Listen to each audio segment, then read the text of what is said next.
আর আবারও এই নিয়ে খোঁচা দিয়েছেন কুণাল ঘোষ। হোটেল তাজ প্যালেস প্রসঙ্গ আবারও টেনে এনেছেন তিনি, এবং আইনত চলতি শপথ বিতর্কে তার কোনো ভূমিকা নেই। তবে গোটা বিষয়টায় তৃণমূল কংগ্রেস সৌজন্য দেখাচ্ছে, রাজ্যপালের কোনো ভূমিকা নেই এমনটাও তিনি মনে করিয়ে দিয়েছেন।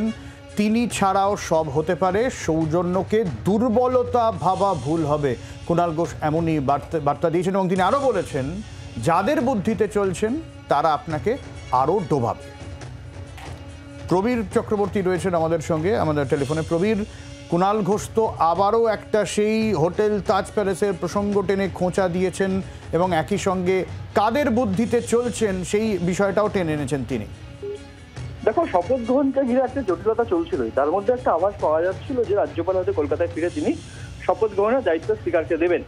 কিন্তু কুণাল ঘোষ যে টুইট করেছেন তাতে বোঝা যাচ্ছে যে শপথ গ্রহণকে কেন্দ্র করে জটিলতা কাটার যে ইঙ্গিত ছিল সেটা কিন্তু এই মুহূর্তে একটা জটিল জায়গাতে দাঁড়িয়ে রয়েছে। ফলে কুণাল ঘোষ এর আগে তিনি টুইট করে প্রেস কনফারেন্স করে বলেছিলেন সোমবার বিকাল 3টার মধ্যে যদি শপথ গ্রহণের জটিলতা না কাটে মঙ্গলবার দিন তিনি আনটল্ড স্টোরি সামনে নিয়ে আসছেন। কিন্তু পরে দেখা গেল কুণাল ঘোষ তিনিই বললেন যে তিনি আশাবাদী দুদিনের মধ্যে শপথ গ্রহণের জটিলতা কেটে যাবে। রাজ্যপাল তিনি কলকাতায় ফিরেছেন।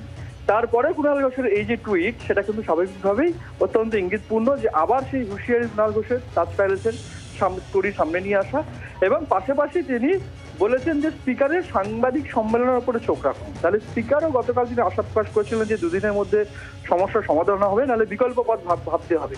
তাহলে কি স্পিকার এই যে সাংবাদিক সম্মেলন করতে চলেছেন তাহলে বিকল্প পথেরই হদিশ দেবেন তিনি? সেক্ষেত্রে স্পিকার কি করেন, যে আইনি পথে যাবে বিধানসভা?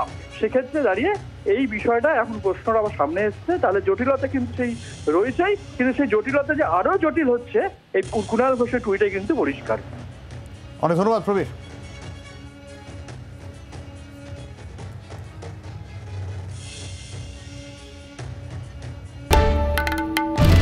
বাংলার আওয়াজ, বাঙালির আবেগ, জি 24 ঘন্টা।